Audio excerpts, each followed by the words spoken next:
19 ਕੱਤਕ 2054 4 ਨਵੰਬਰ 1997। ਅੱਜ ਗਰੀਬ ਨਵਾਜ਼ ਸੱਚੇ ਪਾਤਸ਼ਾਹ ਜੀ ਸ੍ਰੀ ਭੈਣੀ ਸਾਹਿਬ ਤੋਂ 11:30 ਵਜੇ ਲੈਕਸਸ ਕਾਰ 'ਚ ਬਿਰਾਜਮਾਨ ਹੋ ਕੇ ਖੰਨੇ ਨੂੰ ਰਵਾਨਾ ਹੋਏ। 12:15 ਵਜੇ AS ਕਾਲਜ ਖੰਨਾ ਪੁੱਜੇ। ਮੁੱਖ ਦਰਵਾਜ਼ੇ ਤੋਂ ਅੰਦਰ ਆ ਕੇ ਗੱਡੀ ਰੁਕੀ। ਕਾਲਜ ਦੇ ਪ੍ਰਿੰਸੀਪਲ ਸ੍ਰੀ ਤਰਸੇਮ ਭਾਈਆ ਜੀ ਸਵਾਗਤ ਲਈ ਹੱਥ ਜੋੜੀ ਖੜੇ ਸਨ। ਨੇ ਕਾਰ ਦਾ ਦਰਵਾਜ਼ਾ ਖੋਲ੍ਹ ਕੇ ਬਹੁਤ ਹੀ ਸੁੰਦਰ ਫੁੱਲਾਂ ਦਾ ਗੁਲਦਸਤਾ ਭੇਟ ਕਰਕੇ ਗਰੀਬ ਨਵਾਜ਼ ਜੀ ਨੂੰ ਨਮਸਕਾਰ ਕੀਤੀ। ਇੱਥੋਂ ਗੱਡੀ 'ਚੋਂ ਉਤਰ ਕੇ ਨੇੜੇ ਹੀ ਪ੍ਰਿੰਸੀਪਲ ਸਾਹਿਬ ਦੇ ਦਫ਼ਤਰ ਵਿੱਚ ਦਰਸ਼ਨ ਦਿੱਤੇ। ਕਾਲਜ ਵਾਲੇ ਭਾਰਤ ਦੀ ਆਜ਼ਾਦੀ ਦੀ 50ਵੀਂ ਵਰ੍ਹੇਗੰਢ ਮਨਾ ਰਹੇ ਹਨ। ਕੁਝ ਦਿਨ ਪਹਿਲਾਂ ਸੰਤ ਨਾਦਰ ਸਿੰਘ ਹੋਣਾ ਦੇ ਨਾਲ ਸ੍ਰੀ ਭਾਈਆ ਜੀ ਆਪਣੇ ਸਾਥੀਆਂ ਸਮੇਤ ਭੈਣੀ ਸਾਹਿਬ ਆਏ। ਅਰਜ਼ ਬੇਨਤੀ ਕੀਤੀ, ਸਾਡੀ ਅਰਜ਼ ਬੇਨਤੀ ਹੈ ਕਿ ਆਪ ਜੀ ਦਰਸ਼ਨ ਦਿਓ। ਪ੍ਰਿੰਸੀਪਲ ਜੀ ਨਾਲ ਕੁਝ ਚਿਰ ਵਚਨ ਵਿਲਾਸ ਹੋਏ। ਇੱਥੋਂ ਦਫ਼ਤਰ 'ਚੋਂ ਬਾਹਰ ਆ ਕੇ ਗੱਡੀ 'ਚ ਬੈਠ ਕੇ ਪ੍ਰੋਗਰਾਮ ਵਾਲੇ ਹਾਲ ਵੱਲ ਚਾਲੇ ਪਾਏ। ਅੱਗੇ ਸਾਰਾ ਸਟਾਫ ਕਾਲਜ ਦਾ ਆਪ ਜੀ ਦੇ ਸਵਾਗਤ ਲਈ ਫੁੱਲਾਂ ਦੇ ਹਾਰ ਹੱਥਾਂ ਵਿੱਚ ਫੜੀ ਖੜੇ ਸਨ। ਗਰੀਬ ਨਵਾਜ਼ ਸੱਚੇ ਪਾਤਸ਼ਾਹ ਜੀ ਗੱਡੀ 'ਚੋਂ ਉਤਰੇ। ਅੱਗੋਂ ਸਾਰੇ ਪ੍ਰੋਫੈਸਰ ਸਾਹਿਬਾਨ ਨੇ ਵਾਰੀ-ਵਾਰੀ ਸੱਚੇ ਪਾਤਸ਼ਾਹ ਜੀ ਨੂੰ ਫੁੱਲਾਂ ਦੇ ਹਾਰ ਭੇਟ ਕੀਤੇ। ਬੀਬੀਆਂ ਪ੍ਰੋਫੈਸਰ ਸਾਹਿਬ ਜੋ ਸਨ ਉਹਨਾਂ ਨੇ ਫੁੱਲਾਂ ਦੇ ਗੁਲਦਸਤੇ ਗਰੀਬ ਨਵਾਜ਼ ਸੱਚੇ ਪਾਤਸ਼ਾਹ ਜੀ ਨੂੰ ਭੇਟ ਕੀਤੇ।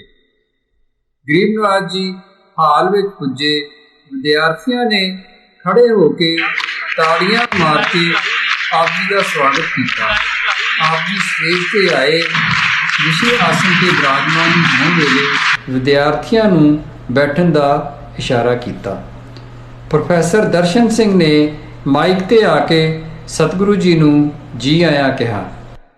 ਸਤਿਕਾਰਯੋਗ ਸਾਧ ਸੰਗਤ ਜੀਓ, ਸਭ ਤੋਂ ਪਹਿਲਾਂ ਮੈਂ ਸੀਸ ਨਿਵਾ ਕੇ ਸਤਿਗੁਰੂ ਜਗਜੀਤ ਸਿੰਘ ਜੀ ਦੇ ਚਰਨਾਂ ਵਿੱਚ ਪ੍ਰਣਾਮ ਅਰਪਣ ਕਰਦਾ ਹਾਂ। ਮੇਰੇ ਧੰਨਵਾਦ, ਮੇਰੇ ਵਿਦਿਆਰਥੀਆਂ ਦੇ ਧੰਨਵਾਦ ਹਨ, ਸਾਡੇ ਸਟਾਫ ਦੇ ਧੰਨਵਾਦ ਹਨ ਕਿ ਸਤਿਗੁਰੂ ਜੀ ਦੇ ਦਰਸ਼ਨਾਂ ਦਾ ਲਾਭ ਸਾਨੂੰ ਪ੍ਰਾਪਤ ਹੋ ਰਿਹਾ ਹੈ। ਮੇਰੇ ਅੰਦਰ ਇੱਕ ਧਾਰਮਿਕ ਕਿਸਮ ਦੀ ਸ਼ਰਧਾ ਜਿਹੜੀ ਹੈ ਉਤਪੰਨ ਹੋਈ ਹੈ, ਜਿਹੜੀ ਮੈਂ ਮਹਿਸੂਸ ਕਰਦਾ। ਮੇਰੀ ਜ਼ਿੰਦਗੀ ਦਾ ਪਹਿਲਾ ਅਨੁਭਵ ਹੈ ਕਿ ਆਪ ਤੁਹਾਰੇ ਮੇਰਾ ਸੀਸ ਜਿਹੜਾ ਹੈ ਸਿਰ ਇਹਨਾਂ ਦੇ ਅੱਗੇ ਔਰ ਇਹਨਾਂ ਦੀਆਂ ਕੁਰਬਾਨੀਆਂ ਅੱਗੇ ਝੁਕ ਰਿਹਾ ਹੈ।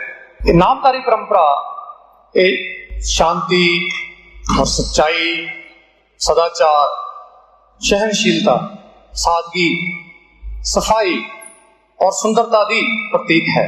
ਆਮ ਤੌਰ ਤੇ ਇਹ ਦੇਖਿਆ ਗਿਆ ਹੈ ਕਿ ਧਾਰਮਿਕ ਸੰਸਥਾਵਾਂ ਜਿਹੜੀਆਂ ਨੇ ਉਹ ਖਾਲੀ ਰਸਮੀ ਸਿੰਬੋਲਿਜ਼ਮ ਹੋ ਕੇ ਰਹਿ ਜਾਂਦੀਆਂ ਨੇ, ਪਰੰਤੂ ਇਸ ਲਹਿਰ ਨੇ, ਨਾਮਧਾਰੀ ਲਹਿਰ ਨੇ, ਇਸ ਪਰੰਪਰਾ ਨੇ ਗੁਰੂ ਨਾਨਕ ਦੇਵ ਜੀ ਦੇ ਦਰਸਾਏ ਗਏ ਜੀਵਨ ਮਾਰਗ ਨੂੰ ਪ੍ਰੈਕਟੀਕਲ ਤੌਰ ਤੇ ਜ਼ਿੰਦਗੀ 'ਚ ਜਿਸ ਪ੍ਰਕਾਰ ਢਾਲਿਆ ਹੈ, ਲਾਗੂ ਕੀਤਾ ਹੈ। ਇੱਥੇ ਕਹਿਣੀ ਤੇ ਕਰਨੀ 'ਚ ਕੋਈ ਮੈਨੂੰ ਅੰਤਰ ਨਜ਼ਰ ਨਹੀਂ ਆਉਂਦਾ। ਸਾਰਾ ਇਤਿਹਾਸ ਵੀ ਦੇਖ ਲਈਏ ਔਰ ਇਸ ਸਮਾਜ ਦਾ ਅੱਜ ਦਾ ਜੋ ਜੀਵਨ ਜਾਚ ਹੈ, ਜਿਸ ਤਰ੍ਹਾਂ ਇਹ ਜੀਵਨ 'ਚ ਪ੍ਰੈਕਟੀਕਲੀ ਵਿਚਰਦੇ ਨੇ, ਜੇ ਉਸਨੂੰ ਦੇਖਦੇ ਹਾਂ ਤਾਂ ਸੱਚੇ ਅਰਥਾਂ ਵਿੱਚ ਜੇ ਕੋਈ ਧਾਰਮਿਕ ਸਾਨੂੰ ਸਮਾਜ ਨਜ਼ਰ ਆ ਰਿਹਾ ਹੈ ਤਾਂ ਮੈਨੂੰ ਇਸ ਤਰ੍ਹਾਂ ਲੱਗਿਆ ਹੈ ਕਿ ਉਹ ਨਾਮਧਾਰੀ ਸਮਾਜ ਹੈ।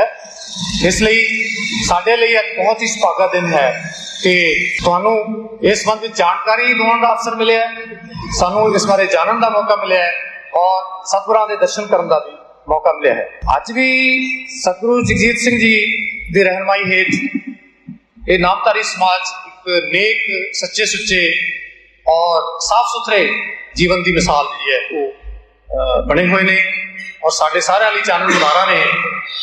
ਨਾਮਧਾਰੀ ਲਹਿਰ ਦੇ ਇਤਿਹਾਸ ਦੇ ਬਾਰੇ 'ਚ ਅੱਜ ਜੋ ਇਹਨਾਂ ਦੀ ਜੀਵਨ ਜਾਚ ਹੈ, ਜੀਵਨ ਦ੍ਰਿਸ਼ਟੀ ਹੈ, ਉਸ ਦੇ ਬਾਰੇ 'ਚ ਸਾਡੇ ਕੋਲ ਵਿਦਵਾਨ ਸੱਜਣ ਆਏ ਹੋਏ ਨੇ।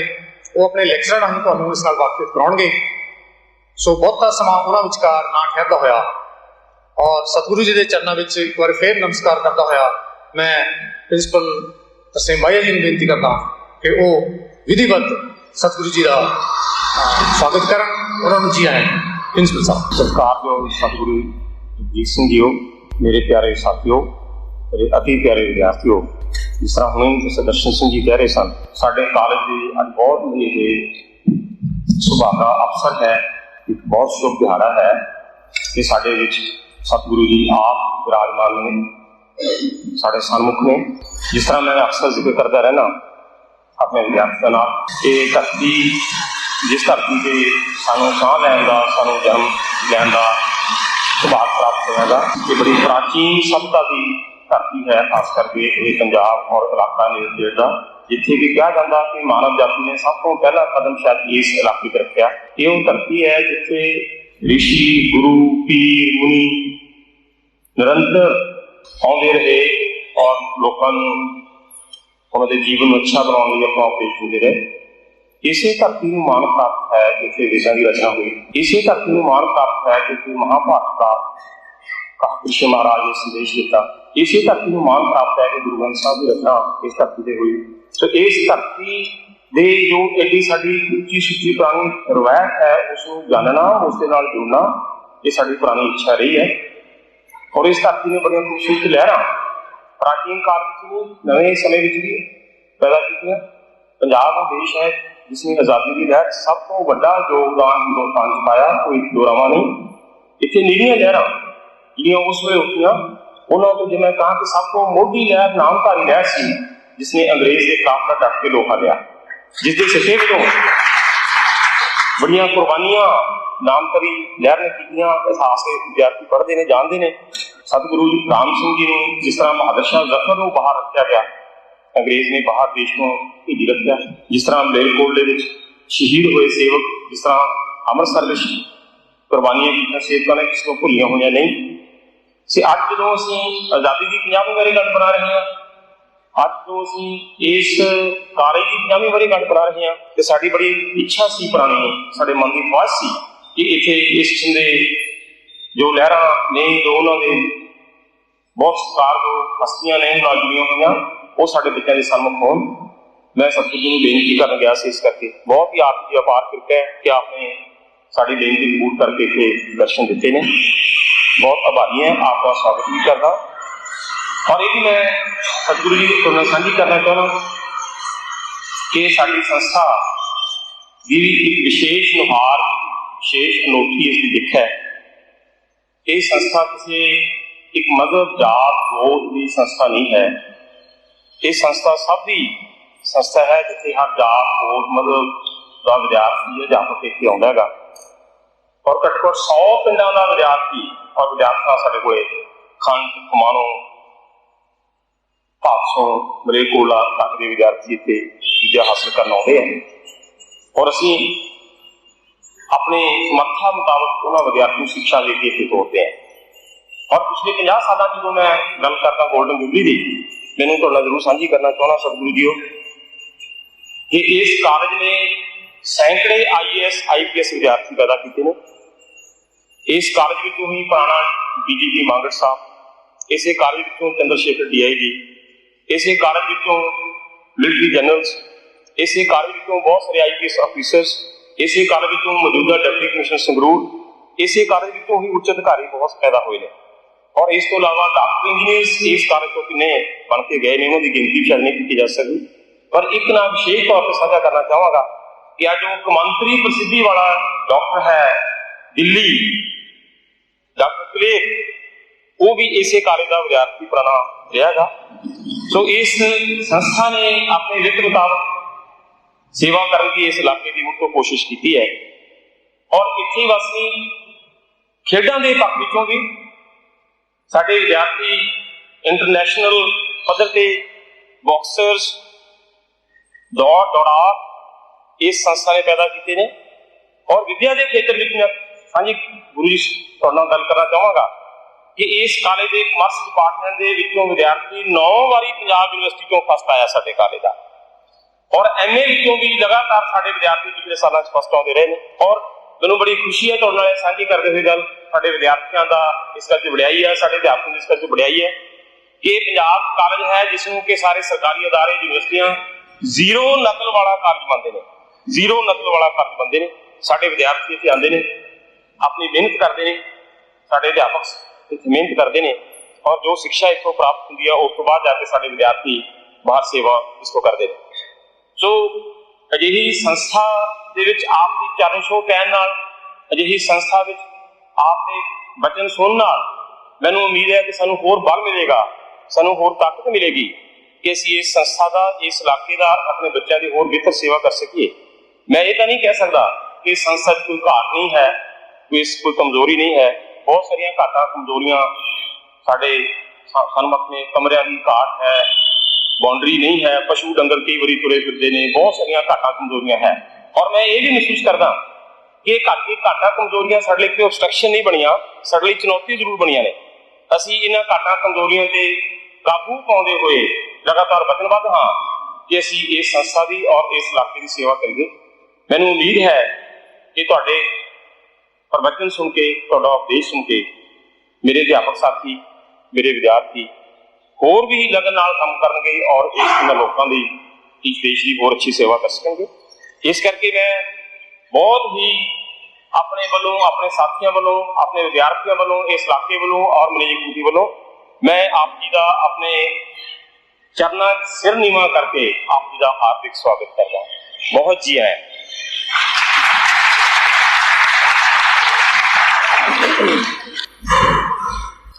व्यक्ति ने या समाज ने, चाहे वो राजनीतिक समस्यावां हों, चाहे समाजिक समस्यावां हों, चाहे परिवारिक जिम्मेवारियां हों, जे उन्होंने निभाना होवे तां आत्मक बल की लोड़ पैंदी है। और भारतीय संस्कृति दे विच नाम सिमरन, शब्द गायन और प्रभु सिमरन का जो एक प्रथा रही है, आत्मक साधना दे एक हथियार संगीत और इस तरह का गायन की एक प्रथा रही। और मैं तुहानू ये दसना चाहता हाँ कि सतगुरु जी शास्त्री संगीत के बहुत बड़े सरप्रस्त हैं और खुद भैनी साहब के बच्चों नू आप कोल बैठ के निर्धारित रागां विच शब्द गायन किवें करना है और पुराने अपने इस महान सांस्कृतिक विरसे नू, संगीत के विरसे नू किवें संभालना है, उस विच बहुत दिलचस्पी लेंदे ने। बहुत बड़ा इन्हां दा योगदान है। नरेंद्र सिंह ਤੇ ਸਾਥੀਆਂ ਨੇ ਕਵੀਸ਼ਰੀ ਪ੍ਰਸੰਗ ਸੁਣਾਏ, ਨਾਮਧਾਰੀ ਇਤਿਹਾਸ ਬਾਰੇ ਦੱਸਿਆ। ਇਹਨਾਂ ਤੋਂ ਪਹਿਲਾਂ ਕਾਕਾ ਗੁਰਲਾਲ ਸਿੰਘ ਨੇ ਵੀ ਹੱਲੇ ਦਾ ਦੀਵਾਨ ਸਜਾਇਆ ਸੀ। ਸਾਰੀਆਂ ਗੱਲਾਂ ਹੀ ਚੰਗੀਆਂ ਨੇ, ਚੰਗੇ ਗੁਣ ਨੇ, ਚੰਗੀਆਂ ਨਿਸ਼ਾਨੀਆਂ ਦੇ, ਐ ਪਰ ਤੱਤ ਸਿਆਣਿਆਂ ਕੱਢ ਗਿਆ ਕੌਮਾਂ ਜੂੰਦੀਆਂ ਨਾਲ ਕੁਰਬਾਨੀਆਂ ਦੇ। ਜਦੋਂ ਇਹ ਵੇਖਣਾ ਹੋਵੇ ਕਿ ਕੋਈ ਕੌਮ ਕਿੰਨੀ ਕੀ ਜਿਉਂਦੀ ਹੈ ਤਾਂ ਉਸ ਉੱਤੇ ਉਸ ਦੇ ਧਰਮ ਪੱਖੋਂ ਵਾਰ ਕੀਤਾ ਜਾਂਦਾ ਹੈ। ਮੈਂ ਉਦੋਂ ਦੀ ਗੱਲ ਕਰਾਂ ਜਦੋਂ ਭਾਰਤ ਉੱਤੇ ਬ੍ਰਿਟਿਸ਼ ਗਵਰਨਮੈਂਟ ਦਾ ਰਾਜ ਸੀ। ਦੇਸ਼ ਦੀ ਨਿੱਘਰਦੀ ਹਾਲਤ ਨੂੰ ਵੇਖਦਿਆਂ ਸ੍ਰੀ ਸਤਿਗੁਰੂ ਰਾਮ ਸਿੰਘ ਜੀ ਨੇ ਭਾਰਤ ਦੇਸ਼ ਨੂੰ, ਇੱਥੋਂ ਦੇ ਵਾਸੀਆਂ ਨੂੰ ਗੁਲਾਮੀ ਦੀਆਂ ਜੰਜੀਰਾਂ ਤੋਂ ਮੁਕਤ ਕਰਾਉਣ ਦਾ ਫੈਸਲਾ ਕੀਤਾ। ਬ੍ਰਿਟਿਸ਼ ਗਵਰਨਮੈਂਟ ਦੀਆਂ ਬਣਾਈਆਂ ਵਸਤਾਂ ਦਾ ਬਾਈਕਾਟ ਕੀਤਾ। ਉਹਨਾਂ ਦੀਆਂ ਬਣਾਈਆਂ ਨਹਿਰਾਂ ਦਾ ਪਾਣੀ, ਡਾਕ, ਇੱਥੋਂ ਤੱਕ ਕਿ ਕਚਹਿਰੀਆਂ ਦਾ ਵੀ ਬਾਈਕਾਟ ਕੀਤਾ। ਡਾਕ ਪ੍ਰਬੰਧ ਆਪਣਾ ਬਣਾਇਆ ਗਿਆ। ਬ੍ਰਿਟਿਸ਼ ਗਵਰਨਮੈਂਟ ਨੇ ਥਾਂ ਥਾਂ ਤੇ ਬੁੱਚੜਖਾਨੇ ਖੋਲ ਦਿੱਤੇ। ਦਿਨ ਦਿਹਾੜੇ ਗਊਆਂ ਦਾ ਕਤਲ ਹੋਣ ਲੱਗਾ। ਇਹ ਵੇਖ ਕੇ ਸ੍ਰੀ ਸਤਿਗੁਰੂ ਰਾਮ ਸਿੰਘ ਜੀ ਸਿੱਖਾਂ ਨੇ ਮਰੇਲਕੋਟਲੇ ਵਿੱਚ ਜਾ ਕੇ ਬੁੱਚੜਾਂ ਨੂੰ ਕਤਲ ਕੀਤਾ, ਗਊਆਂ ਦੇ ਅੱਸੇ ਵੱਡੇ ਅਤੇ ਆਪ ਸ਼ੇਰਪੁਰ ਥਾਣੇ ਜਾ ਕੇ ਗ੍ਰਿਫਤਾਰੀ ਦਿੱਤੀ। ਇਹਨਾਂ ਦੇ ਬਿਨਾਂ ਕਿਸੇ ਮੁਕੱਦਮੇ ਤੇ ਇਹਨਾਂ ਨੂੰ ਮਰੇਲਕੋਟਲੇ ਦੇ ਰੱਕੜ ਵਿੱਚ ਕਾਵਨ ਨੇ 7 ਤੋਪਾਂ ਬੀੜ ਕੇ ਨਾਮਧਾਰੀ ਸਿੰਘਾਂ ਨੂੰ 7 ਦੇ ਜਥੇ ਸਮੇਤ ਵਾਰੀ-ਵਾਰੀ ਤੋਪਾਂ ਸਾਹਮਣੇ ਰੱਖ ਕੇ ਉਡਾ ਦਿੱਤਾ। ਅੱਜ ਦੀ ਇਸ ਸਭਾ ਵਿੱਚ ਨਾਮਧਾਰੀ ਬੱਚੇ ਇਸ ਸੰਗੀਤ ਦੇ ਕੁਝ ਨਮੂਨੇ ਤੁਹਾਨੂੰ ਸੁਣਾਉਣਗੇ। ਸਭ ਤੋਂ ਪਹਿਲਾਂ ਮੈਂ ਬੇਨਤੀ ਕਰਦਾ ਪ੍ਰਭਜੀਤ ਸਿੰਘ ਉਹ ਬੰਸਰੀ ਵਾਦਕ ਥੋੜੇ ਮਿੰਟਾਂ ਲਈ ਤੁਹਾਡੇ ਸਾਹਮਣੇ ਪੇਸ਼ ਕਰੇਗਾ ਔਰ ਤਬਲੇ ਤੇ ਕਾਕਾ ਹਰਪ੍ਰੀਤ ਸਿੰਘ ਸੋਨੂ ਉਸਦਾ ਸਾਥ ਦੇਗਾ।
ਸ਼ਾਸਤਰੀ ਸੰਗੀਤ ਦੇ ਵਿੱਚ ਸੀ ਡੈਪਥ ਡਿਸਪਲਿਨ बैलेंस होता है, जबकि जरा लोक संगीत है, हल्का संगीत है, तो शौकी होती है, चंचलता होती है, इस करके काफी मानव एकाग्र करके इस सुनने नाल इसका आनंद आता है। हुण संगीत का एक दौर कर रहे हैं, इस नामकारी लहर के इतिहास बारे जानकारी देने वास्ते मैं करांगा श्री हरपाल सिंह सेवक जी होरां प्रभु भक्ति और देश भक्ति का जिहड़ा सवेल नामधारी परंपरा विच सानूं प्राप्त है, वो मेरी जाचे जिथे तक मेरा ज्ञान चलता है आधुनिक काल विच आपां नूं होर किते नहीं मिलदा। जे आपां हिंदुस्तान के स्वतंत्रता संग्राम के इतिहास नूं जरा नज़र मारीए तां सगों सानू बड़ी निराशाजनक स्थिति नजर आती है कि आम करके धार्मिक संस्थावां ते व्यक्ति सीगे वो ना केवल स्वतंत्रता संग्राम तो अलग रहे, सगों बड़े शर्मनाक काम भी होए, जिवें कि आपां जानते हैं कि जलियांवाले बाग विच देश भक्तां दा हत्यारा जनरल डायर उस वेले दे खुद ही धार्मिक ग्रंथियों ने श्री हरमंदर साहब के स्वरूपा प्रदान किया, परंतु यह लहर नामधारी शुरू तो ही जो पहली जंगी आजादी 1857 वाली दबा दी गई और देश में नाशा कर गई, उस वे बाबा राम सिंह जी ने एक जहाज छेड़िया, अंग्रेजों के विरुद्ध स्वदेशी की मूवमेंट चलाई और जागृत किया लोगों को, और गवर्नमेंट भयभीत हुई कि इसमें बहुत सख्ती नाल इस लहर को रोकने की कोशिश की गई। सत्कारयोग प्रिंसीपल साहब तरसेम भाईया जी, मंच संचालक प्रोफैसर दर्शन सिंह जी ते विद्यार्थियों, मैं नामधारी समाज की साडे आज़ादी लहर विच की योगदान है इस तो पहलों एक संक्षेप जी पछाण अपनी इस तरह दसांगा। साडी समाजिक पछाण जिस तरह साड़ी एक वक्री तरह की वेशभूषा है, इस तरह ही साड़ियाँ परंपरावां ने, ते ये साडे सतगुरु जी जिस तरह उचेचे तौर पर सानू हुक्म करके साडे तो करवाउंदे ने कि तुसीं इह ही कपड़े पाउणे ने, इस तरह की अपनी भारतीय पोशाक रखनी है। इस तरह ही साड़ियाँ परंपरावां विच, समाजिक परंपरावां विच जे असीं थोड़ी जी भी गलती करते हैं, मंगनी मकलावा ठाका जंज कुछ नहीं करना, इत्थों तक के ब्याह का कार्ड भी छपा लिया तो उन्होंने भी सतगुरु जी डन लाउंदे ने। भाव मेरा साडी समाजिक पछाण जिस तरह एक पोशाक की वखरी है, इस तरह ही साड़ियाँ परंपरावां की वखरी है। साडा धार्मिक अकीदा असीं ये मनते हैं कि आद अंत एक है, ते उन्हां ही वेदियां ते सोढियां विच फिर गुरु गोबिंद सिंह जी सोढी होए। भाव गुरु गोबिंद सिंह जी ने अपने आप नूं सूरजवंशी लिखिया, भगवान रामचंद्र के पुत्रा लव कुश की अंश विचों, ते गुरु गोबिंद सिंह जी ने इस खालसे नूं जदों ये आख्या कि इन पुत्रन के शीस पै वार दिए सो चार, इन्हां सारियां नूं अपने पुत्रां दा दर्जा दिता ते ये खालसा सारा ही सूरजवंशी हो गया।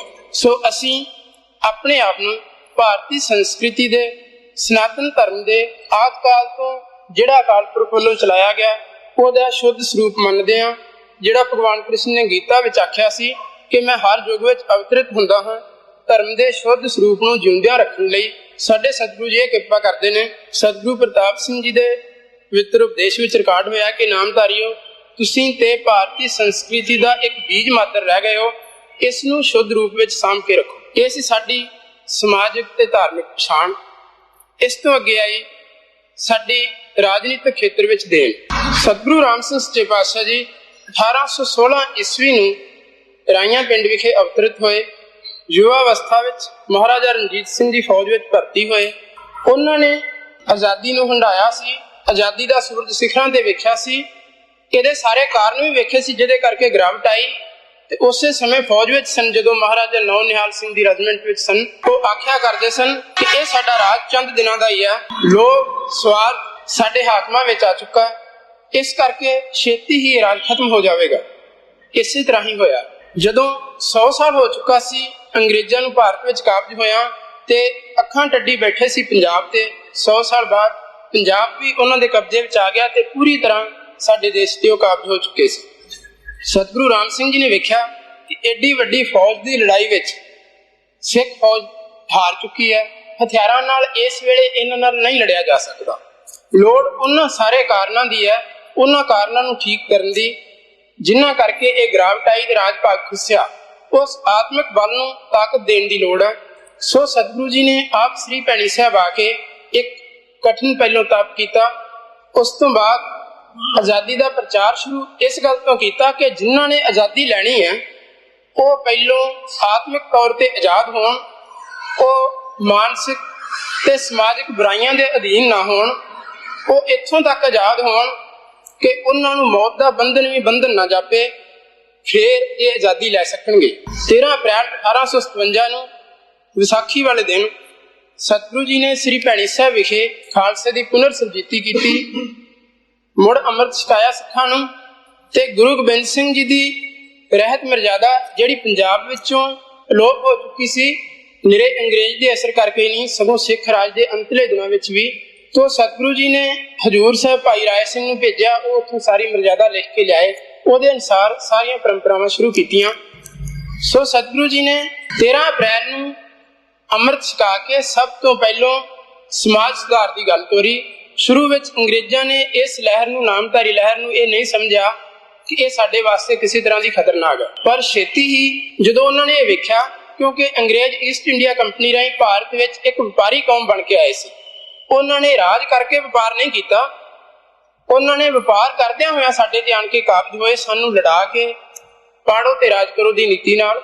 ਸਤਿਗੁਰੂ ਜੀ ਨੇ ਸਭ ਤੋਂ ਪਹਿਲਾਂ, ਇਹ ਸਤਿਗੁਰੂ ਰਾਮ ਸਿੰਘ ਜੀ ਸਨ ਜਿਨ੍ਹਾਂ ਨੇ ਅੰਗਰੇਜ਼ ਦੀ ਇਸ ਚਾਲ ਨੂੰ ਸਮਝਿਆ ਕਿ ਜਿਹੜੇ ਜਿਹੜੇ ਕੋਣਾਂ ਤੋਂ ਇਹ ਸਾਨੂੰ ਗਿਰਾ ਰਿਹਾ, ਜਿਹੜੇ ਜਿਹੜੇ ਕੋਣਾਂ ਤੋਂ ਇਹ ਲਾਭ ਲੈ ਰਿਹਾ, ਜਿਹੜੇ ਜਿਹੜੇ ਕੋਣਾਂ ਤੋਂ ਇਹਦਾ ਰਾਜ ਮਜ਼ਬੂਤ ਹੋ ਰਿਹਾ, ਉਹਨਾਂ ਸਾਰੇ ਕੋਣਾਂ ਦਾ ਪ੍ਰਬੰਧ ਕਰਕੇ ਅਸੀਂ ਆਪ ਬਲਵਾਨ ਹੋਈਏ ਤੇ ਇਹਨਾਂ ਨੂੰ ਕੋਈ ਲਾਭ ਨਾ ਦੇ ਸਕੀਏ। ਇੱਕ ਛੋਟਾ ਜਿਹਾ ਪ੍ਰਮਾਣ, ਜਿਸ ਤਰ੍ਹਾਂ ਕੋਈ ਵਿਅਕਤੀ ਬਿਮਾਰ ਹੋਵੇ, ਉਸ ਦੀ ਬਿਮਾਰੀ ਨੂੰ ਹਟਾਉਣ ਲਈ, ਉਸ ਨੂੰ ਠੀਕ ਕਰਨ ਲਈ ਸਭ ਤੋਂ ਪਹਿਲਾਂ ਇਹ ਕੀਤਾ ਜਾਂਦਾ ਹੈ ਕਿ ਉਹ ਕੋਈ ਵੀ ਉਹ ਖੁਰਾਕ ਨਾ ਖਾਵੇ ਜਿਹਦੇ ਨਾਲ ਇਹ ਬਿਮਾਰੀ ਵਧੇ। ਨੰਬਰ 2 ਤੇ ਇਹ ਹੁੰਦਾ ਕਿ ਉਸ ਨੂੰ ਕੁਝ ਉਹ ਖੁਰਾਕ ਦਿੱਤੀ ਜਾਏ ਜਿਹਦੇ ਨਾਲ ਉਹਦੇ ਆਪਣੇ ਸਰੀਰ ਦੀ ਤਾਕਤ ਵਧੇ, ਕੋਈ ਬੀ ਕੰਪਲੈਕਸ ਦਿੱਤੇ ਜਾਣ, ਕੁਝ ਦਿੱਤਾ ਜਾਏ, ਭਾਵ ਉਹ ਬਿਮਾਰੀ ਦੇ ਕੀਟਾਣੂਆਂ ਨਾਲ ਲੜਨ ਲਈ ਸਮਰੱਥ ਹੋ ਸਕੇ। ਜੇ ਤੀਸਰੀ ਲੋੜ ਪਏ ਫਿਰ ਵੀ ਉਹ ਬਿਮਾਰੀ ਨਹੀਂ ਠੀਕ ਹੁੰਦੀ ਤੇ ਫਿਰ ਉਹ ਬਿਮਾਰੀ ਦੇ ਕੀਟਾਣੂਆਂ ਨੂੰ ਖਤਮ ਕਰਨ ਲਈ ਕੋਈ ਦਵਾਈ ਦਿੱਤੀ ਜਾਂਦੀ, ਕੋਈ ਇੰਜੈਕਸ਼ਨ ਲਾਇਆ। ਇਸੇ ਤਰ੍ਹਾਂ ਹੀ ਇਹ ਜਿਹੜੀ ਗੁਲਾਮੀ ਦੀ ਬਿਮਾਰੀ ਸੀ, ਇਹਦੇ ਕੀਟਾਣੂ ਸੀ ਅੰਗਰੇਜ਼ ਹਾਕਮ, ਜਿਹੜੇ ਲਗਾਤਾਰ ਸਾਡਾ ਸ਼ੋਸ਼ਣ ਕਰ ਰਹੇ ਸੀ।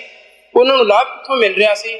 ਸਭ ਤੋਂ ਪਹਿਲਾ ਲਾਭ ਸੀ ਕਿ ਉਹ ਸਾਡੇ ਦੇਸ਼ ਵਿੱਚੋਂ ਮਾਲ ਕੱਚਾ ਖਰੀਦ ਕੇ ਆਪਣੇ ਦੇਸ਼ ਵਿੱਚ ਲਿਜਾ ਕੇ ਫਿਰ ਉਹ ਸਾਡੇ ਦੇਸ਼ ਵਿੱਚ ਵੇਚਦੇ ਸਨ। ਸਾਡਾ ਆਪਣਾ ਜਿਹੜਾ ਘਰੇਲੂ ਕਾਰੋਬਾਰ ਸੀ ਉਹ ਸਾਰਾ ਠੱਪ ਹੋ ਗਿਆ ਤੇ ਉਹਦਾ ਲਾਭ ਲੈ ਰਹੇ ਸਨ ਉਹ, ਤੇ ਸਾਡੇ ਕੋਲੋਂ ਹੀ ਪੈਸੇ ਲਾਭ ਕਮਾ ਕੇ ਤੇ ਸਾਡੇ ਤੇ ਹੀ ਸਾਡੀਆਂ ਗੁਲਾਮੀ ਦੀਆਂ ਜਿਹੜੀਆਂ ਸਾਡੇ ਤੇ ਜੰਜੀਰਾਂ ਪਾਈਆਂ ਸੀ ਉਹਨਾਂ ਨੂੰ ਮਜ਼ਬੂਤ ਕਰ ਰਹੇ ਸੀ। ਸੋ ਸਤਿਗੁਰੂ ਜੀ ਨੇ ਸਭ ਤੋਂ ਪਹਿਲਾਂ ਇਹ ਕੀਤਾ ਕਿ ਇਹਨਾਂ ਦਾ ਪੂਰਨ ਬਾਈਕਾਟ ਕਰੋ, ਨਾ ਕੋਈ ਇਹਨਾਂ ਦੀ ਚੀਜ਼ ਵਰਤੋ, ਨਾ ਇਹਨਾਂ ਦੇ ਸਕੂਲਾਂ ਕਾਲਜਾਂ ਵਿੱਚ ਜਾਓ ਜਿੱਥੋਂ ਇਹਨਾਂ ਨੇ ਸਾਨੂੰ ਗੁਲਾਮੀ ਦੀ ਸਿੱਖਿਆ ਦੇਣੀ ਹੈ, ਨਾ ਇਹਨਾਂ ਦੀਆਂ ਕਚਹਿਰੀਆਂ ਵਿੱਚ ਜਾਓ, ਨਾ ਇਹਨਾਂ ਦੀ ਰੇਲ ਤੇ ਚੜੋ, ਭਾਵ ਸਾਡੇ ਤੋਂ ਕਿਸੇ ਵੀ ਤਰ੍ਹਾਂ ਦਾ ਇਹ ਲਾਭ ਨਾ ਲੈ ਸਕਣ। ਇਹ ਰਾਜੇ ਜੇ ਬੈਠੇ ਵੀ ਹੋਏ ਨੇ ਬਣ ਕੇ ਤੇ ਇੱਕ ਗੁਲਾਮ ਦੇਸ਼ ਵਿੱਚ ਉਹਨਾਂ ਨੇ ਜਿਹੜੇ ਸਤਿਗੁਰੂ ਰਾਮ ਸਿੰਘ ਜੀ ਦੇ ਸੰਪਰਕ ਵਿੱਚ ਆਏ ਇੱਕ ਸੁਤੰਤਰ ਕੌਮ ਪੈਦਾ ਕਰ, ਕਿਉਂਕਿ ਉਹ ਕਿਸੇ ਵੀ ਤਰ੍ਹਾਂ ਅੰਗਰੇਜ਼ ਦੀ ਅਧੀਨਗੀ ਥੱਲੇ ਨਹੀਂ ਸਨ। ਇੱਥੋਂ ਤੱਕ ਗਿਆਨੀ ਗਿਆਨ ਸਿੰਘ ਜੀ ਨੇ ਲਿਖਿਆ, ਸੂਬੇ ਕੀਨੇ 22 ਦਿਨ ਅਕਬਰ ਸ਼ਾਹ ਨੇ ਆਈ। ਸਤਿਗੁਰੂ ਜੀ ਨੇ ਆਪਣਾ ਪ੍ਰਬੰਧ ਚਲਾਉਣ ਲਈ 22 ਸੂਬੇ ਦੇਸ਼ ਦੇ ਵੱਖੋ ਵੱਖਰੇ ਹਿੱਸਿਆਂ ਵਿੱਚ ਸਥਾਪਿਤ ਕੀਤੇ। ਉਹ ਸਾਰਾ ਹੀ ਆਪਣਾ ਪ੍ਰਬੰਧ ਆਪ ਚਲਾਉਂਦੇ ਸੀ ਤੇ ਉਹ ਪੂਰਾ ਯਤਨ ਕਰਦੇ ਸੀ ਕਿਸੇ ਨੂੰ ਵੀ ਅਸੀਂ ਅੰਗਰੇਜ਼ ਦੀ ਕਚਹਿਰੀ ਵਿੱਚ ਨਹੀਂ ਜਾਣ ਦੇਣਾ। ਉਹ ਪ੍ਰਚਾਰ ਕਰਦੇ ਸੀ। 1857 ਤੋਂ ਸ਼ੁਰੂ ਹੋ ਕੇ ਏਡੀ ਛੇਤੀ ਸਤਿਗੁਰੂ ਰਾਮ ਸਿੰਘ ਜੀ ਦਾ ਇੰਨਾ ਅਸਰ ਵੱਧ ਗਿਆ ਕਿ 1863 ਵਿੱਚ ਨਾਮਧਾਰੀਆਂ ਦੀ ਗਿਣਤੀ ਇੰਨੀ ਵੱਧ ਗਈ ਤੇ ਅੰਗਰੇਜ਼ ਨੇ ਵੀ ਬੜੀ ਚੰਗੀ ਤਰ੍ਹਾਂ ਸਮਝ ਲਿਆ ਕਿ ਜੇ ਇਹਨਾਂ ਦਾ ਇੰਨਾ ਹੀ ਪ੍ਰਚਾਰ ਵਧੀ ਗਿਆ ਤੇ ਅਸੀਂ ਇੱਥੇ ਬੈਠੇ ਕੀ ਕਰਾਂਗੇ ਜੇ ਸਾਨੂੰ ਇੱਥੋਂ ਕੋਈ ਲਾਭ ਹੀ ਨਹੀਂ ਹੋਏਗਾ, ਸਾਡੀ ਰੇਲ ਵਿੱਚ ਵੀ ਕੋਈ ਨਹੀਂ ਚੜੇਗਾ, ਸਾਡੀਆਂ ਕਚਹਿਰੀਆਂ ਵਿੱਚ ਕੋਈ ਨਹੀਂ ਜਾਏਗਾ। ਤਾਂ ਉਹਨਾਂ ਨੇ ਸਤਿਗੁਰੂ ਰਾਮ ਸਿੰਘ ਜੀ ਨੂੰ ਇਹ ਆਖਿਆ, ਭੈਣੀ ਸਾਹਿਬ ਵਿੱਚ ਨਜ਼ਰਬੰਦ ਕਰ ਦਿੱਤਾ, ਤੁਸੀਂ ਇੱਥੋਂ ਬਾਹਰ ਨਹੀਂ ਜਾ ਸਕਦੇ। ਉਦੋਂ ਸਤਿਗੁਰੂ ਜੀ ਨੇ ਸੂਬੇ ਸਥਾਪਿਤ ਕੀਤੇ, ਉਹਨਾਂ ਨੇ 5 ਸੂਬੇ ਸਥਾਪਿਤ ਕੀਤੇ, ਉਹਨਾਂ ਨੂੰ ਨਜ਼ਰਬੰਦ ਕਰ ਦਿੱਤਾ ਭੈਣੀ ਸਾਹਿਬ। 17 ਹੋਰ ਕੀਤੇ, ਉਹਨਾਂ ਨੂੰ ਨਜ਼ਰਬੰਦ ਕਰ ਦਿੱਤਾ ਭੈਣੀ ਸਾਹਿਬ। ਤੇ ਫਿਰ ਡੀਸੀ ਨੇ ਆ ਕੇ ਸ੍ਰੀ ਭੈਣੀ ਸਾਹਿਬ ਸਤਿਗੁਰੂ ਜੀ ਨੂੰ ਆਖਿਆ बड़े मखौल नाल, बाबा साहब आप क्या करोगे, अब तो आपके सभी आदमी कैद हो चुके। तो सतगुरु जी ने बड़े सहज नाल जवाब दिता, बिलिया मैं घर घर राम सिंह कर देंगा। एक हलवा गरीब जट भी ਮੇਰੀ ਸਿੱਖਿਆ ਅੱਗੇ ਦੇਵੇਗਾ, ਉਹ ਗੁਰਮੰਤਰ ਦੱਸੇਗਾ, ਉਹਦਾ ਮੇਰੇ ਵਰਗਾ ਅਸਰ ਹੋਵੇਗਾ। ਭਾਵ ਇਹਦਾ ਇਹ ਸੀ, ਜੋ ਸਤਿਗੁਰੂ ਰਾਮ ਸਿੰਘ ਜੀ ਚਾਹੁੰਦੇ ਸਨ ਕਿ ਜਿਹੜੀ ਆਜ਼ਾਦੀ ਦੀ ਆਵਾਜ਼ ਨੂੰ ਬੰਦ ਕਰਨ ਲਈ ਤੁਸੀਂ ਸਾਨੂੰ ਕੈਦ ਕੀਤਾ ਹੈ, ਇਹ ਆਜ਼ਾਦੀ ਦੀ ਆਵਾਜ਼ ਨੂੰ ਮੈਂ ਘਰ ਘਰ ਪਹੁੰਚਾਉਣਾ। ਬਸ ਇੰਨਾ ਹੀ, ਇਹ ਆਵਾਜ਼ ਨੂੰ ਹੀ ਸਾਰੇ ਹਿੰਦੁਸਤਾਨੀਆਂ ਤੱਕ ਪਹੁੰਚਾਉਣ ਲਈ, ਹਿੰਦੁਸਤਾਨੀਆਂ ਨੂੰ ਅੰਗਰੇਜ਼ ਦੇ ਵਿਰੁੱਧ ਕਰਨ ਲਈ, ਕਿਉਂਕਿ ਸਤਿਗੁਰੂ ਜੀ ਇਹ ਸਮਝਦੇ ਸਨ ਕਿ ਕੇਵਲ ਹਜ਼ਾਰਾਂ ਦੀ ਗਿਣਤੀ ਵਿੱਚ ਅੰਗਰੇਜ਼ ਸਾਡੇ ਕਰੋੜਾਂ ਦੀ ਗਿਣਤੀ ਵਿੱਚ ਭਾਰਤੀਆਂ ਤੇ ਰਾਜ ਕਰ ਰਹੇ ਹਨ, ਸਾਨੂੰ ਮੂਰਖ ਬਣਾ ਕੇ। ਇਸ ਲਈ ਸਭ ਤੋਂ ਪਹਿਲੀ ਲੋੜ ਸੀ ਇਹ ਚੇਤਨਤਾ ਪੈਦਾ ਕਰਨ ਦੀ ਕਿ ਤੁਸੀਂ ਆਪਣਾ ਰਾਜ ਆਪ ਸੰਭਾਲੋ, ਇਹ ਤੁਹਾਡਾ ਸ਼ੋਸ਼ਣ ਕਰ ਰਹੇ ਹਨ, ਇਹਨਾਂ ਦੇ ਚਮਚੇ ਬਣ ਕੇ ਨਾ ਰਹੋ। ਸਤਿਗੁਰੂ ਜੀ ਨੇ ਜਿੱਥੇ ਇਹ ਰਾਜਨੀਤਿਕ ਸਿੱਖਿਆ ਦਿੱਤੀ, ਇੱਕ ਨਵਾਂ ਢੰਗ ਦੱਸਿਆ, ਤੇ ਵਿਸ਼ਵ ਦੇ ਇਤਿਹਾਸ ਵਿੱਚ ਆਪਣੇ ਦੇਸ਼ ਨੂੰ ਆਜ਼ਾਦ ਕਰਾਉਣ ਲਈ ਇਹ ਪਹਿਲੀ ਵਾਰ ਸੀ ਕਿ ਇੱਕ ਇਹ ਢੰਗ ਦੱਸਿਆ ਕਿ ਵਿਦੇਸ਼ੀ ਸਰਕਾਰ ਨਾਲ ਜਾਂ ਰਾਜ ਕਰ ਰਹੀ ਸਰਕਾਰ ਨਾਲ ਪੂਰਨ ਬਾਈਕਾਟ ਕਰ ਦਿਓ, ਭਾਵ ਉਹਨਾਂ ਨੂੰ ਤੁਹਾਡੇ ਤੋਂ ਕੋਈ ਲਾਭ ਨਾ ਮਿਲ ਸਕੇ। ਦੂਸਰਾ ਢੰਗ ਸੀ, ਇੱਕ ਤੇ ਇਹ ਕੌਣ ਸੀ ਕਿ ਉਹ ਸਾਡੇ ਤੋਂ ਕੋਈ ਲਾਭ ਨਾ ਲੈ ਸਕਣ। ਦੂਸਰਾ ਇਹ ਸੀ ਕਿ ਅਸੀਂ ਆਪ ਇੰਨੇ ਬਲਵਾਨ ਹੋਈਏ। ਉਹਦੇ ਲਈ ਸਤਿਗੁਰੂ ਜੀ ਨੇ ਆਤਮਿਕ ਬਲ ਬਖਸ਼ਿਆ। ਉਹ ਸਤਿਗੁਰੂ ਜੀ ਨੇ ਇਸ ਤਰ੍ਹਾਂ ਬਖਸ਼ਿਆ ਕਿ ਪਹਿਲਾਂ ਸਮਾਜਿਕ ਬੁਰਾਈਆਂ ਦੂਰ ਕੀਤੀਆਂ। ਇੱਕ ਸਮਾਜਿਕ ਬੁਰਾਈਆਂ ਵਿੱਚ ਜਕੜਿਆ ਹੋਇਆ ਵਿਅਕਤੀ ਨਾ ਕੋਈ ਕੁਰਬਾਨੀ ਕਰ ਸਕਦਾ, ਨਾ ਕੋਈ ਪਰਉਪਕਾਰ ਵਾਸਤੇ ਕੁਝ ਕਰ ਸਕਦਾ। ਸੋ ਸਤਿਗੁਰੂ ਜੀ ਨੇ ਸਮਾਜ ਵਿੱਚ ਵੇਖਿਆ ਕਿ ਇੱਥੋਂ ਤੱਕ ਗਿਰਾਵਟ ਆ ਚੁੱਕੀ ਹੈ। ਸਮਾਜ ਦਾ ਹੀ ਇੱਕ ਅੱਧਾ ਹਿੱਸਾ ਔਰਤ, ਇਸ ਦੀ ਇੱਕ ਪਸ਼ੂਆਂ ਵਰਗੀ ਕੀਮਤ ਹੈ।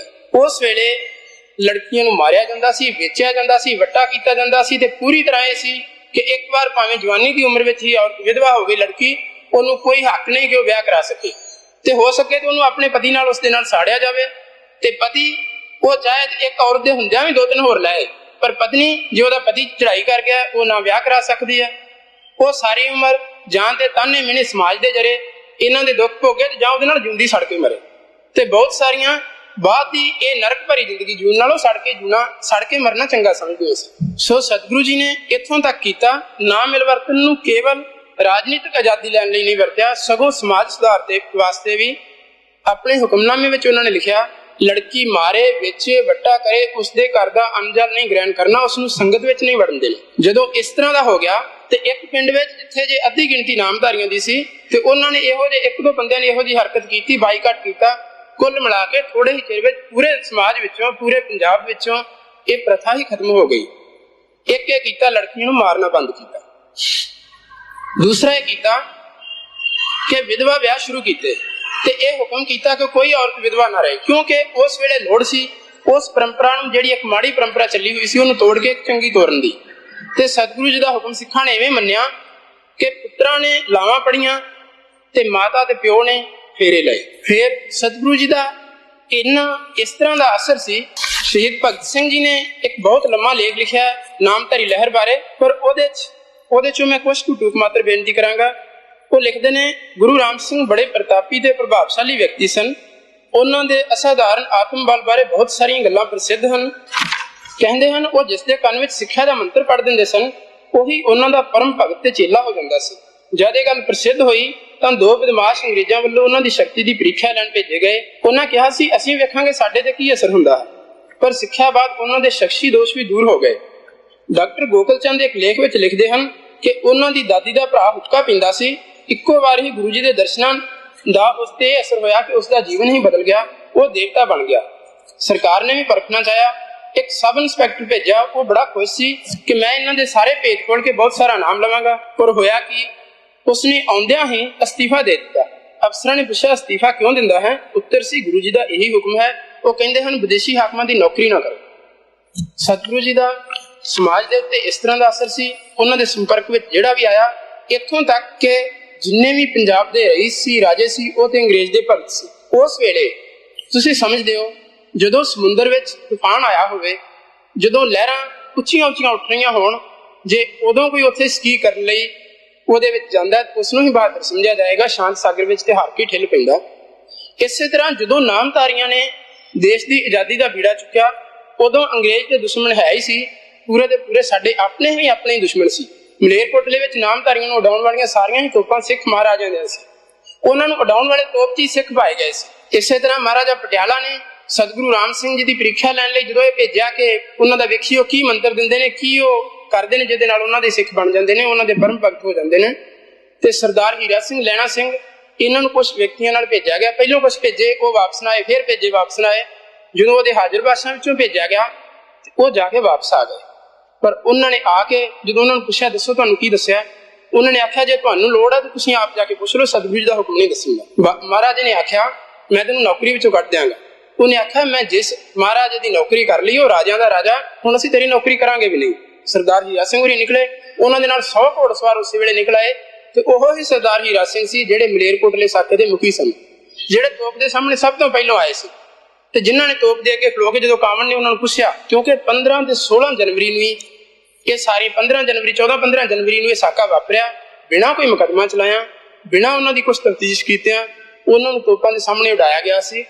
ਤੇ ਜਦੋਂ ਤੋਪ ਦੇ ਸਾਹਮਣੇ ਖਲੋਤੇ ਕੋਲੋਂ ਮਿਸਟਰ ਕਾਮਨ ਨੇ ਪੁੱਛਿਆ ਕਿ ਤੁਸੀਂ ਇਹ ਗਦਰ ਕਿਉਂ ਕੀਤਾ, ਸਰਦਾਰ ਹੀਰਾ ਸਿੰਘ ਨੇ ਆਖਿਆ, ਅਸੀਂ ਤੁਹਾਡਾ ਰਾਜ ਨਹੀਂ ਚਾਹੁੰਦੇ, ਅਸੀਂ ਆਪਣਾ ਰਾਜ ਚਾਹੁੰਦੇ, ਅਸੀਂ ਇਸ ਕਰਕੇ ਤੁਹਾਡੀ ਕੋਈ ਵੀ ਈਨ ਨਹੀਂ ਮੰਨਾਂਗੇ, ਇਸ ਕਰਕੇ ਤੁਸੀਂ ਸਾਡੇ ਧਰਮ ਦੇ ਵਿਰੁੱਧ ਸਾਰਾ ਕੁਝ ਕਰ ਰਹੇ ਹੋ, ਅਸੀਂ ਕੀਤਾ, ਪਰ ਤੁਸੀਂ ਇਹ ਨਾ ਸਮਝੋ ਅਸੀਂ ਮਰ ਗਏ ਹਾਂ, ਫੇਰ ਆਵਾਂਗੇ, ਕਿਸੇ ਮਾਂ ਦੇ ਪੇਟ ਵਿੱਚ ਰਹਿ ਕੇ ਫੇਰ ਜਨਮ ਲਵਾਂਗੇ, ਤਲਵਾਰ ਫੜਾਂਗੇ, ਤੁਹਾਡੇ ਤਹਿਤ ਨੂੰ ਉਠਾਵਾਂਗੇ। ਇਹ ਉਹ ਸਰਦਾਰ ਹੀਰਾ ਸਿੰਘ ਸੀ ਜਿਸ ਨੂੰ ਪਰਖਣ ਵਾਸਤੇ ਭੇਜਿਆ ਸੀ। ਸੋ ਸਤਿਗੁਰੂ ਰਾਮ ਸਿੰਘ ਜੀ ਨੇ ਜਿੱਥੇ ਸਮਾਜ ਸੁਧਾਰ ਕੀਤਾ, ਜਿੱਥੇ ਔਰਤ ਨੂੰ ਬਰਾਬਰ ਤੇ ਲਿਆ ਕੇ ਖਿਲਾਰਿਆ, ਉਸ ਤੇ ਹੁੰਦੇ ਜ਼ੁਲਮ ਨੂੰ ਰੋਕਿਆ, ਉੱਥੇ ਉਸ ਦੇ ਨਾਲ ਇਹ ਕੀਤਾ ਕਿ ਇੱਕ ਇਤਿਹਾਸਕ ਤੱਥ ਹੈ, ਜੇ ਅਸੀਂ ਇਤਿਹਾਸ ਪੜ੍ਹੀਏ ਪਤਾ ਲੱਗ ਸਕਦਾ।